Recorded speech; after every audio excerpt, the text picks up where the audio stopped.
যুবদলের দেশে বিদেশে আমাদের যত নেতাকর্মী আছেন তাদের সকলকে সংগ্রামী শুভেচ্ছা জানাই। বিশেষ করে গত 10 বছর যারা বর্তমান স্বৈরাচার সরকারের বিরুদ্ধে তাদের অত্যাচার, জুলুম, খুন, গুণ সকল কিছুর বিরুদ্ধে, সকল নির্যাতনের বিরুদ্ধে রুখে দাঁড়িয়ে আছেন, তাদের প্রতি রইল আমার আন্তরিক শুভেচ্ছা। একই সঙ্গে আমি স্মরণ করতে চাই আমার যুব দলের সেই সকল নেতাকর্মীকে যারা বিভিন্ন সময়,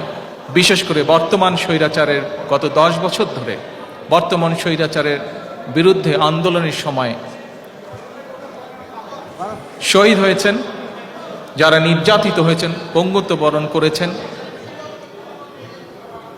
জেল জুলুমের শিকার হয়েছেন, তাদের সকলকে আমি শ্রদ্ধাভরে